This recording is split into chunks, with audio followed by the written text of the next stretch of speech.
Hello guys, welcome to my YouTube channel.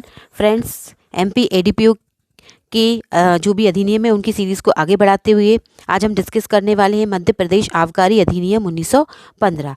1915 वाला जो अधिनियम है उसका एक वीडियो मैं पहले भी बना चुकी हूँ, जिसका लिंक मैं डिस्क्रिप्शन बॉक्स में आपको नीचे दे दूंगी। तो आज हम डिस्कस करेंगे इस अधिनियम का सेक्शन 7 और सेक्शन 7 है। सेक्शन 7 और सेक्शन 7 है, दोनों ही सेक्शन बहुत इंपॉर्टेंट हैं। सेक्शन 7 में बताए गए हैं कौन कौन से अधिकारी होंगे जिनका अपॉइंटमेंट होगा, और 7A में फ्लाइंग स्क्वाड की बात की गई है। तो सेक्शन 7 में बताया गया है आबकारी आयुक्त की नियुक्ति, आबकारी अधिकारी की नियुक्ति, अन्य अधिकारियों की नियुक्ति, साथ ही साथ पावर्स डेलीगेशन के बारे में। तो आइए डिस्कस करते हैं। सेक्शन 7, स्थापना और उसकी शक्तियां। राज्य सरकार अधिसूचना द्वारा संपूर्ण राज्य या उसके किसी भी विनिर्दिष्ट भाग के लिए, तो ये जो पहली लाइन है सेक्शन 7 की, ये हमको हर एक क्लॉज के साथ पढ़नी है। क्लॉज ए के साथ, क्लॉज बी के साथ, क्लॉज सी के साथ, डी ई एफ जी, सारे क्लॉज के साथ हमको पढ़नी है। बार बार नहीं लिखी है इस एक्ट में, एक बार उन्होंने ऊपर लिख दिया है। तो स्टेट गवर्नमेंट, राज्य सरकार या तो संपूर्ण राज्य या उसके किसी भी विनिर्दिष्ट भाग के लिए एक ऑफिसर, ये क्लॉज ए में आबकारी आयुक्त का अपॉइंटमेंट है। एक ऑफिसर जो इसके पश्चात आबकारी आयुक्त के नाम से निर्दिष्ट है, नियुक्त कर सकेगी। तो आबकारी आयुक्त का जो अपॉइंटमेंट है वो कौन करेगा? State government. कौन से सेक्शन के अकॉर्डिंग? सेक्शन 7 के अकॉर्डिंग। जो ऐसे नियंत्रण के अधीन रहते हुए, जैसा कि राज्य सरकार निर्देशित करे, आबकारी विभाग के प्रशासन तथा आबकारी आगम के संग्रहण का अधीक्षण करेगा। तो इसका काम क्या होगा आबकारी आयुक्त का?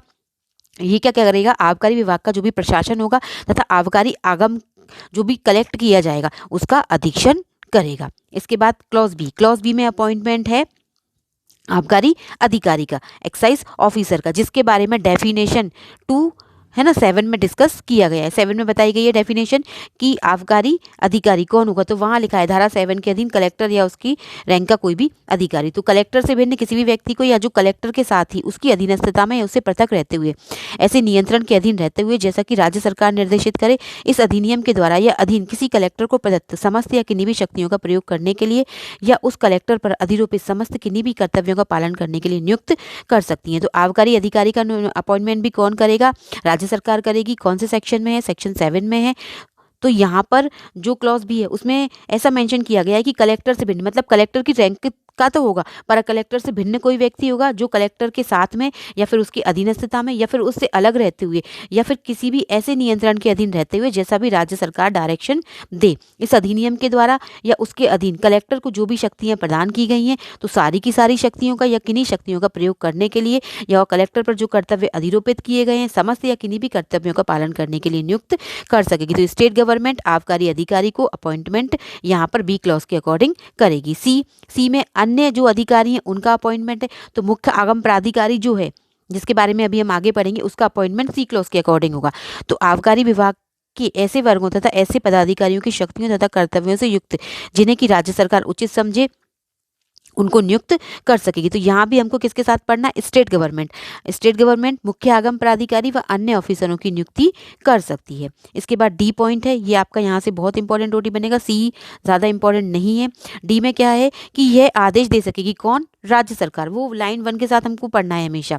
राज्य सरकार ये आदेश दे सकेगी कि खंड सी के अधीन नियुक्त किसी भी ऑफिसर को इस अधिनियम द्वारा या उसके अधीन समनुदेशित की गई शक्तियां या किन्हीं भी शक्तियों का प्रयोग और कर्तव्यों का पालन सरकार के किसी भी सेवक या अन्य व्यक्ति द्वारा किया जाएगा। तो खंड सी के अकॉर्डिंग जितने भी अधिकारियों की नियुक्ति की गई है, राज्य सरकार ने जितने भी अधिकारियों की नियुक्ति की है, तो उन अधिकारियों को जो भी पावर दी गई हैं, जो भी कर्तव्य उनको दिए गए हैं, तो उन कर्तव्यों का पालन सरकार के किसी भी सेवक या अन्य अधिकारी द्वारा किया जाएगा। ऐसा आदेश राज्य सरकार दे सकती है। इसके बाद इसमें क्लॉज ई है, ये भी इंपॉर्टेंट है।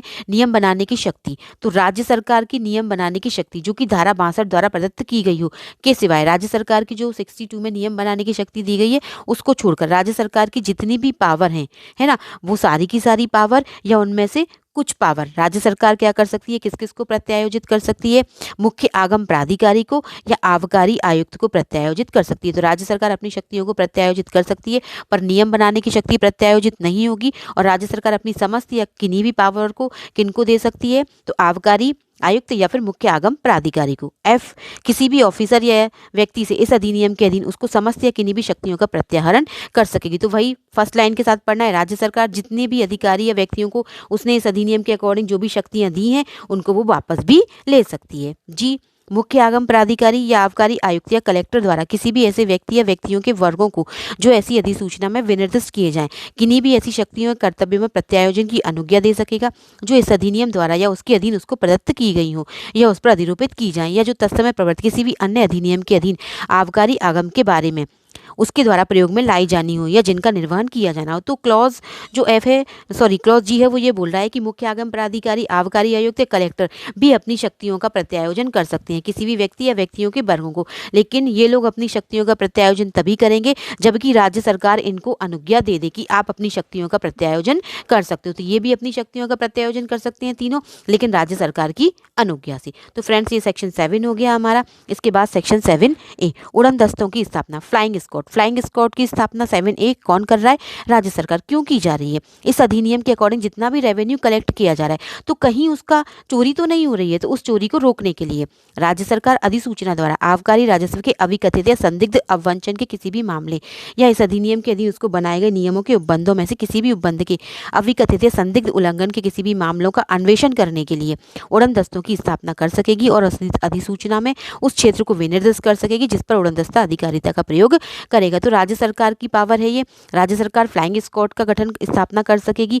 क्यों करेगी? कि इस अधिनियम के अधीन जो भी राजस्व है कहीं उसका संदिग्ध अवंचन तो नहीं हो रहा है या फिर उन मामलों का अगर उल्लंघन किया गया है तो उनका इन्वेस्टिगेशन करने के लिए। और कौन से क्षेत्रों में ये काम करेगी? तो अधिसूचना में जो क्षेत्र विनिर्दिष्ट किए गए होंगे उन क्षेत्रों में ये उड़न दस्ता काम करेगा। उपधारा 2 उपधारा 1 के अधीन स्थापित किए गए उड़न दस्ते में आबकारी अधिकारी तथा अन्य ऐसे व्यक्ति जिन्हें राज्य सरकार समय समय पर नियुक्त करे शामिल होंगे। तो उपधारा 1 के अधीन जो उड़न दस्ते स्थापित किए जा रहे हैं उनमें कौन कौन होंगे? तो आबकारी अधिकारी होंगे तथा अन्य व्यक्ति होंगे जिनको राज्य सरकार समय समय पर नियुक्त करे। थर्ड, उड़न दस्ते के लिए नियुक्त किए गए आबकारी अधिकारी या अन्य व्यक्ति ऐसी शक्तियों का प्रयोग करेंगे, ऐसे कर्तव्यों का पालन करेंगे जो धारा 7 के अधीन उन पर प्रदत्त किए जाएं। तो पावर्स कौन सी यूज करेंगे उड़न दस्ते के अधिकारी तथा आबकारी अधिकारी? जो धारा 7 में उनको दी गई हैं। तो फ्रेंड्स आई होप आपको मेरा वीडियो पसंद आया होगा। अगर मेरा वीडियो पसंद आए तो उसको लाइक करें और अपने फ्रेंड्स के साथ शेयर भी करें जिससे मैं अधिक वीडियो आपके लिए MP ADPO के अपलोड कर सकूँ।